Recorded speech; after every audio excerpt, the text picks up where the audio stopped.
Hey. Best movie ever. So we saw Fast and the Furious. Yeah, we've decided to review these out of order, like the movies are. Oh, good. That means we don't have to watch the third one for a while. I don't mind the third one. That's got a lot of hun in it. And then he dies. Although Yeah, but he comes back, though. It's all good. he doesn't actually. I was thinking about this because, like, as a sort of a sneak preview for the eighth one, they were showing footage from them like driving around Iceland, and it occurred to me like Letty came back from the dead, so maybe Han could also come back from the dead. Yeah. You never know. I mean, that director guy isn't with them anymore, and it was kind of his character, so it's not likely. But hope springs eternal.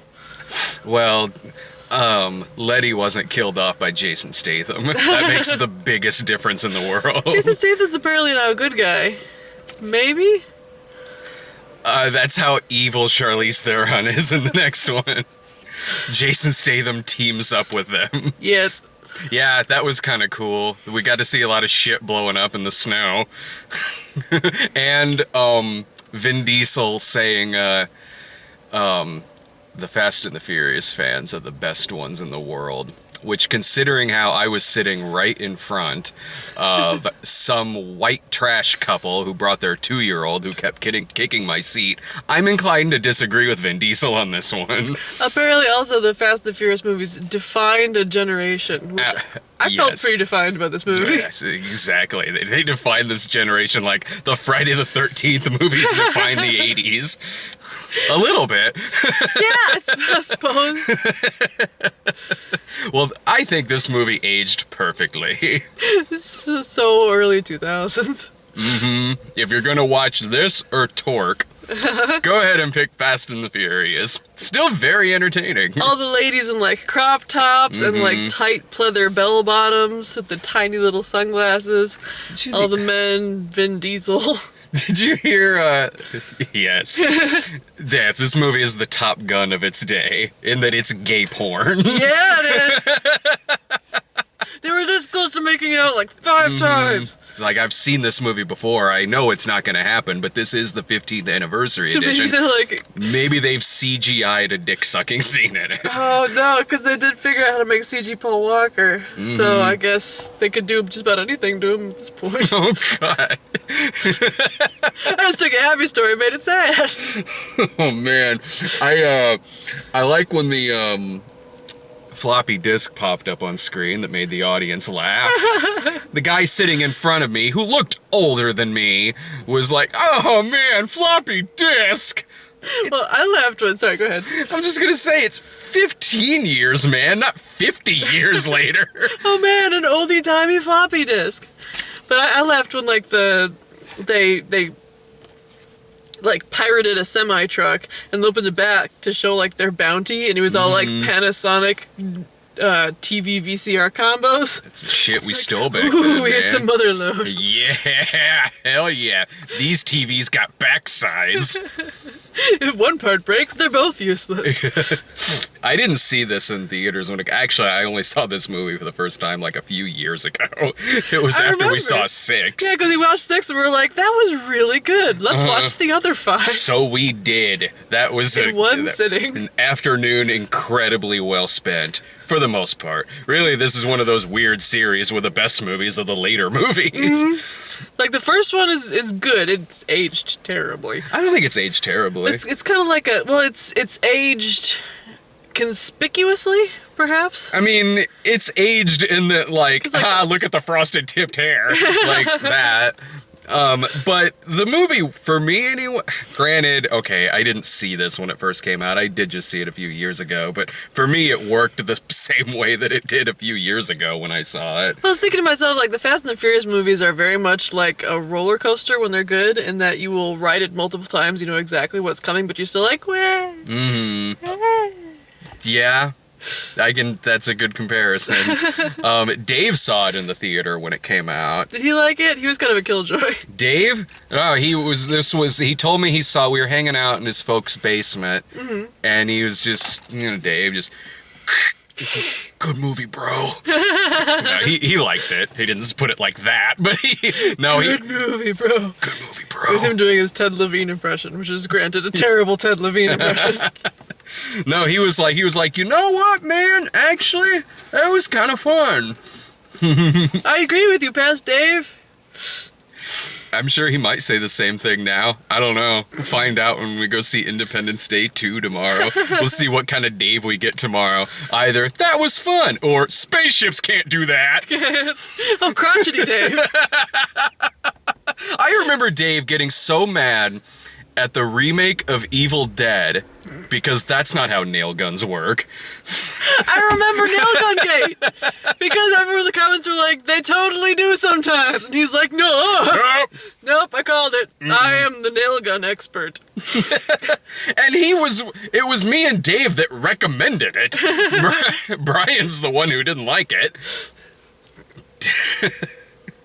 I want to go back because I forgot that Ted Levine was in this movie. I forgot to. Always excited because every time I see him, my favorite line from Silence of the Lambs passes through my head, which is, "Wait, was she a great big fat person?" Was she a great big fat person? Oh, Like, yeah. why that one didn't become the iconic line, I have no idea. It is the absolute best. Just hands full of business cards, just... So good. Like, there's characters in this movie that you expect to turn out to be evil at the end of it, and they don't. Ted Levine's one of them. You always expect him to turn out to be evil. He hardly ever does. He wasn't evil at all in Monk. No, not at all. And Vince in this movie is a douchebag through 99% of it. You keep thinking, I've seen this movie before, and I was still thinking, like, does he turn out to, like, double-cross them at the end? Nah, he gets shot. He's fine.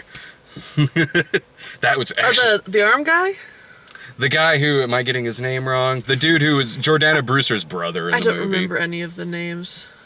Dominic Toretto. Yes. Okay, Dominic Toretto. Paul Walker O'Connor. Beardy. That's Vince, right? The douchebag? Beardy Netshirt. Yeah, that's him. Okay, no, because I knew he didn't turn out to be evil because he shows up again in the 5th one. Does he? It turns out he's living in Brazil Oh, with his new wife and their baby named Dominic. Remember? That's what I've seen these movies. That's what this movie is. It's a goddamn love triangle. That's why he doesn't like Paul Walker. It's not because he's interested in his sister. Nope. It's because he's interested in Vin Diesel. He wants to kiss him on his face and also his butt. He kisses him on the forehead He later does. on. It's like so sweetly on the top of his head. It's actually very I romantic. came back to have supper with you guys. I love you. It's I hate you, Paul Walker. It's a real Jesse and Grady situation. Only with driving very, very fast. Much less push-ups. That's because they didn't smart off to the gym coach.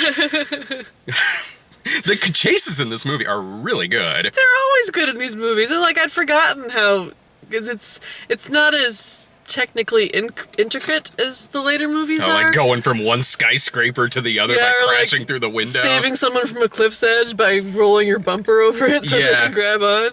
But it's they do little things like when they're kind of flanking the truck, the one of them like drives under the truck to get from one side to the other. It's like ooh. Just like in Christmas Vacation. No, like when they're racing at the beginning of the movie, and it goes into like light speed, where it turns into like Speed Racer. Like this is really cool. It's like 140 is apparently some like magical speed that once you hit it, everything goes plaid. Yes. I've seen that before in Grand Theft Auto. You put it in slow motion so I could take that curve really, really well. And it's like with the crash cam in what's that game? Burnout. Yeah. Yes, shunted. Or the chase at the end with the semi-truck, which is actually a really intense sequence. Like, it's crazy good. Like, there's cars flipping over, blowing up, like real cars slamming into real cars and blowing the fuck up. Really, they should have predicted that at some point a semi-truck driver is gonna have a shotgun on him. How many freaking shell? Okay, I don't know from Guts. How many times can you shoot a shotgun before you have to reload it? Because he shot him like 20 times, and then he had to reload. It was showing him reloading a few times. Okay. Which is more than most movies do. I guess they had to insert that in there just so, like... Yeah, like, why isn't he shooting these guys just clinging to the side of his car? Yeah, like, so we can buy that Paul Walker's got enough time to get Vince off of there and hop back onto their car. I like, too, that they made a concerted effort to never really show the face of the truck driver, probably so that you don't start empathizing with this poor guy who is really just trying to convoy across the Yeah. USA when he gets like attacked by pirates, but luckily he brought his shotgun. No, he was the bad guy in that scene. I think they didn't show him because it's the same fucking driver from Duel. These movies are in the same continuity. That guy survived that fall at the end. Which is the one with like the evil truck driver that's stalking that guy. Duel. Is that- him and Dennis Weaver? Such a good movie. I'm never driving in the desert. Just scared of truck drivers. So this movie was brought to you by all the products. Nos. I mean, yeah, NOS, we gotta use all, like, give me 2 gigantic oxygen tanks worth of NOS. I'll just put them in the back seat and turn them on, and it'll make my car go fast. Don't forget about Pizza It Hut. was brought to you by Pizza Hut. It was brought to you by Panasonic, Yeah. the electronics worth stealing for. It was brought to you by Snapple, and it was brought to you by Corona. Because have any Fuck. beer that you want, as long as it's a Corona. Well, I guess I'm not drinking tonight. Thanks. I'm gonna go up and drink out of the toilet. I'll be back in a second. Okay, there was one lone Snapple for the sister to drink so that it wouldn't be mad that she was driving him home. Oh yeah, I would have been so pissed. How dare you! At least like the Panasonic and whatnot has worked in relatively well to the plot. When the Pizza Hut guy shows up, what? Oh man, I'm trying to make deliveries. Pizza Hut man. Whatever. I like the guys in the Damn background street racers. that are like the guys in the background during like the race scene, like at the beginning, and also race wars later. Because sure, Fucking race wars. race wars, man. I couldn't tell if they were doing that on purpose or they just forgot that was already a term for something. I can't imagine. I mean, I know these movies are silly and stupid, but in a good way. I can't imagine that. I'm sure they were doing that on purpose. Because fuck it. Like, really, you're seeing Fast and the Furious. We dare you to get offended. But, like, the guys in Race Wars and the guys in the beginning that are in the background, that are kind of like the background characters whenever you play, like, Street Fighter, that are just just, kind of like- and, like, when, like, they're...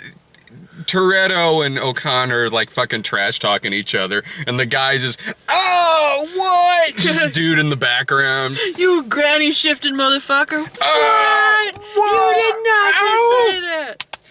With this movie's horrible soundtrack playing all the way through it, which is kind of part of its charm. It's like, oh man, I remember when that jock rock shit. Oh god, I do too. I was a DJ when this movie came out, Oh, so you poor thing. unfortunately I had to between the soundtrack for stuff like this and the soundtrack for like Bad Boys 2, which literally has an opening lyric that says, "Yo, Bad Boys 2 soundtrack," just in case you forgot. What's that over listening to?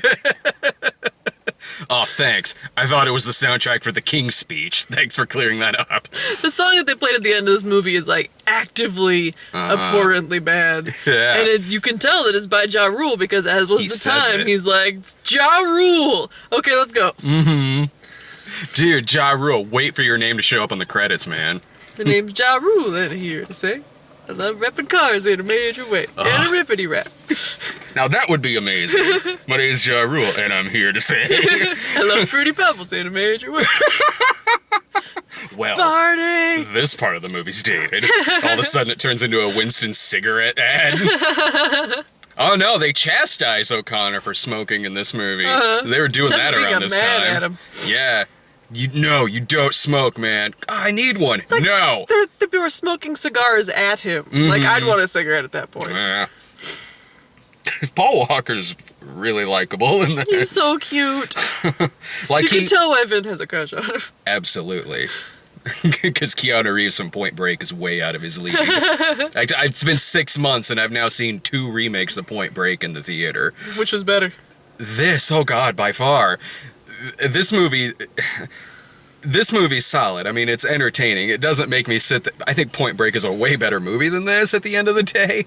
But I'm not sitting here during this like, man, I just really want to be watching Point Break right now. Whereas that remake of Point Break can fuck off. Like, That's the one where they had like the squirrel suits, right? And they were jumping into the.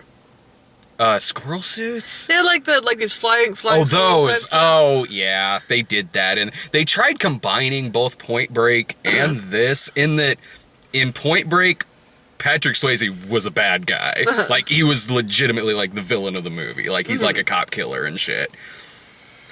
And in this, Dominic Toretto is not, like, he's anti-hero. Like, he punched a guy almost to death, but in his defense, that guy killed his dad. Yeah, exactly. Like, and he felt really bad about it. Super bad about it. Like, so, he's not really a bad guy in the movie. 2 whole years for giving a man permanent brain damage. That's what happens when Diesel is your last name. And you say lines like, I live my life a quarter of a mile at a time. All right. Practice that in your sleep. But in the remake of Point Break, they try making it to where they're robbing stuff for, like, good reason, even though they're still murdering people. It's fucking horrible.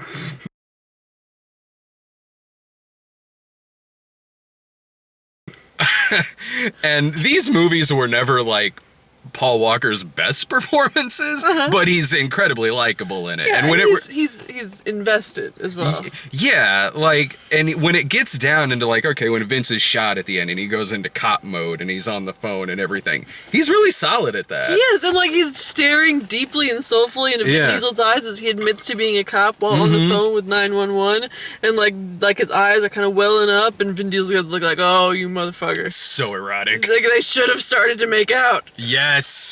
Ugh, I wish this movie was Wild Orchid. I don't get that reference, but I agree anyway. It's a horrible early 90s, like, erotic thriller with Mickey Rourke. It's not very good. Stick with 9.5 Weeks. Wild Orchid. Mm-hmm. I don't know why. Because why not? But yeah, I think we should just go ahead and watch the other 6. Yeah. We've got until April till the part 8 comes out. I'm excited. I think I own all of mine. Because every time I go to Best Buy, I'm like, you know what I should buy? A Fast and the Furious movie on Blu-ray. They're only $5. Why not? I think I've got them all at this point. Except for the They're second only and the third one. $5. Fuck the second and the third one. I could watch the third one before I could watch the second one. Because I like Lucas Black.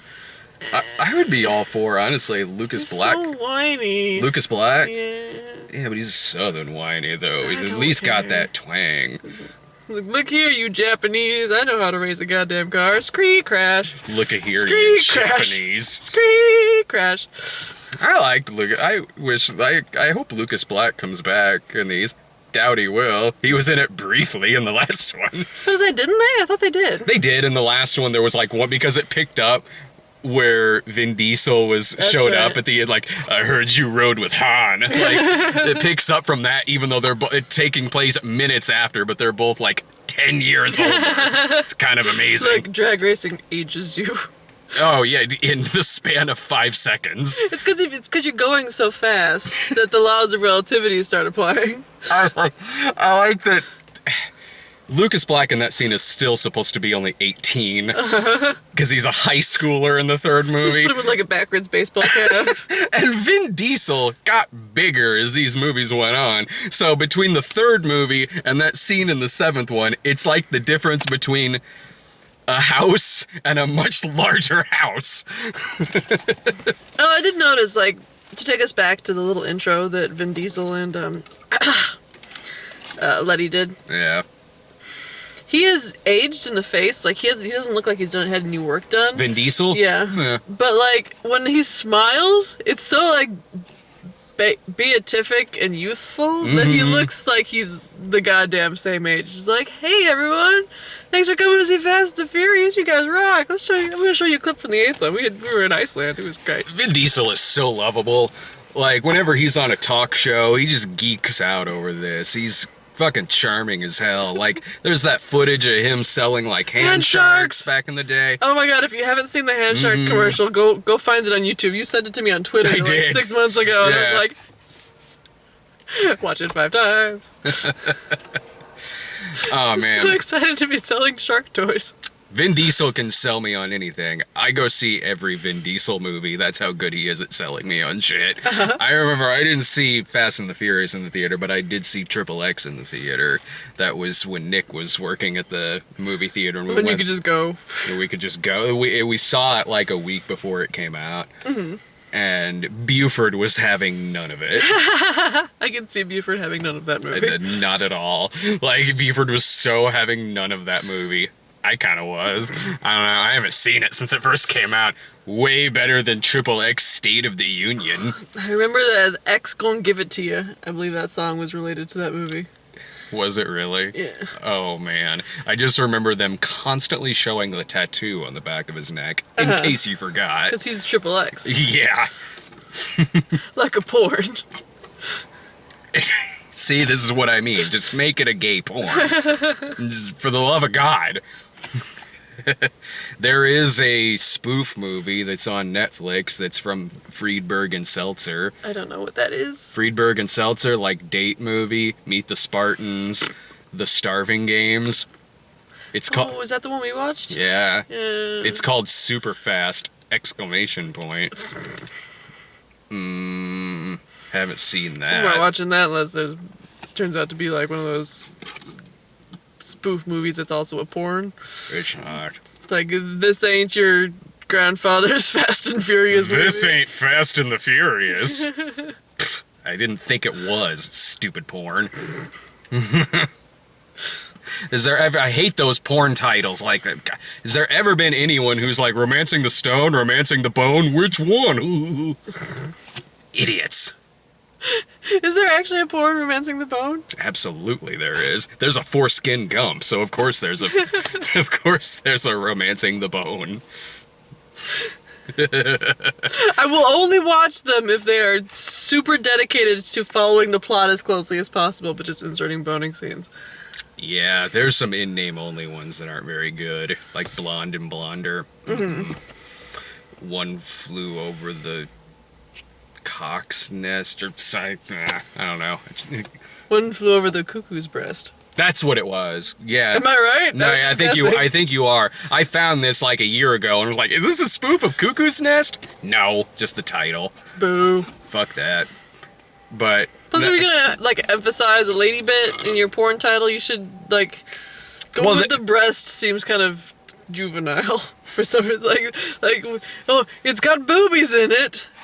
Like, winky face. Like the one that's just called Titanic Tits. Yes. You watch it, turns out there's just nothing for the bottom half down. It's just tits just bouncing. Yeah, she bumps into an ice tray. Whoop. This movie's dumb.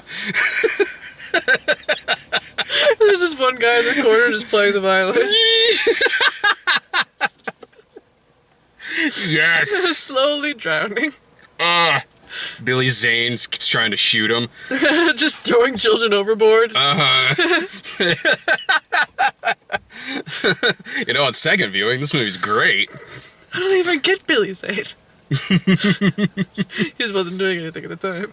He wanted to see them Titanic titties. If Billy Zane was in that sci-fi Leprechaun movie, could be in this. Leprechaun into space? No, it didn't have anything to do with the other ones. It was like, I don't think Ryan worked on it, but he knew people who did work on it. Mm-hmm. And they made like a sci-fi original movie that was about a leprechaun, but not like that. And they decided not to use anything from the script, so they just let the actors ad-lib. Oh no. Only Billy Zane's not much on ad-libbing, so a lot of his lines was just kind of stuttery and like, so like, he's like the sheriff in the movie. He's like, so yeah, anyway, this leprechaun thing, I went and shot at that. You killed my deputy. Poor Billy Zane. He's the real victim of this movie. He is. His magnificent eyebrows alone should carry him into greater heights than some movie where he had to ad-lib all of his lines. Mm-hmm. Still better than Zoolander 2. Two-lander? Yeah, whatever they're calling it. Or Zoolander number 2. That was on one of the posters. Should we do previews? Sure, we did get previews in front of that. Yeah, I was surprised. Usually we don't get them for these things. The Infiltrator. That looks awesome. It's Bryan Cranston. Yeah. Infiltrating. It's about Bryan Cranston and drugs, so you know it'll be good. Yes. He's breaking kind of sideways. Yeah, I think Benjamin Bratt plays Escobar, maybe. Awesome. And his wife was, I think, Diane Kruger? Was it? Oh yeah, I think then Leguizamo is like wisecracking sidekick. I always love seeing Leguizamo and stuff. Me too. It was just like him showing up to lisp about his daughter and then get murdered. Like in Happening. Don't take my daughter's hands unless you mean it. He still escaped that movie with a little bit of He dignity. did. I attribute his success to how good he looks in drag. Because seriously, like Tu Wong Fu, I'd hit that. And after Summer of Sam, he knows how to punch a mirror after a Coke binge. And after Spawn, he knows how to fart on stuff. Yeah. While wearing a 500-pound costume. Poor thing. God damn. I'm so excited for the Cranston movie, though. That looks great. That looks like my cup of tea. After Romeo plus Juliet, he knows how to go like. Yeah. After the pest, he knows how to be a pest. I'm out. How about you? There's got to be something about Super Mario Brothers. After Super Mario Brothers, he knows how to break Drop bricks with his acid. head. Yeah. What else did we get? We got Magnificent Seven, which I That looks probably won't awesome. get to go to, but it looks good anyway. It does. I'm surprised it's only a PG-13, considering how rough Antoine Fuqua's other movies are. I kind of watched the when I first got a trailer for that movie, I was like, oh, this movie's going to be bloody as shit. Apparently not. But it still looks like a lot of fun. What other movies has he done? Like The Equalizer and Training Day. Most recent Denzel Washington action movies. He did Olympus Has Fallen. Did he do London Has Fallen? Nah, he stayed away from that one. Like Brian and I are the only two people who were like, we had fun. Star Trek Beyond. I hope it's good. You too. There's like no Anton Yelchin in this preview, which means they probably made it before he died. I've seen this preview before. I got this preview last week. I saw him a couple of times in the. Yeah, he showed up like sort of like in the background, but since this is now his last movie, I imagine. He's actually got quite a few movies that he wrapped up. Oh, did he? Yeah. I don't know if there were any that are unfinished, but he's got a handful of movies that are like have been finished. Did you hear about how he died? Yeah. It is a stone cold bummer. Yeah. Huh. So yeah, I hope Star Trek Beyond's good. Like I wasn't that big into Star Trek Into Darkness, but you know, Yeah, it's like I was sort of excited for Into Darkness because I like Benedict Cumberbatch, but it was just kind of like a meh sort of movie. Anytime Simon Pegg showed up, it was fantastic. So that's probably what it's going to be for this one as well for me. I don't think this movie will annoy me for the same reasons Into Darkness did. Because Into Darkness I was kind of with for a while until it just straight up became Wrath of Khan. I don't think this one will 3/4 of the way through just suddenly turn into The Search for Spock. So I just didn't like Spock like hulking out and punching a guy on the roof of flying cars. oh, that's what he's always done. Seemed kind of but whatever. Yeah, Rogue One, which is that Star Trek movie. it's a solid trailer. I'm excited for it. It looks good. They got like the Many Bothans Died lady, Mon Mothma. They got a lady who looks like exactly like her. Yeah. Did they just freeze her after the first movie? And just in case, 30 years later. They did the same. They CGI'd her face on top of some other lady's face. Yeah. It looks better than whatever they did to make Dwayne Johnson look fat and fucking Central Intelligence. Ugh. I still want to see that movie. I think it looks good. It was fine. It was a solid rental. Yeah, Dave and I were at that. I was pretty. It's on Netflix, maybe. It's worth a Netflix. It totally is. And one more, Jason Bourne. I'm well done with the Jason Bourne movies.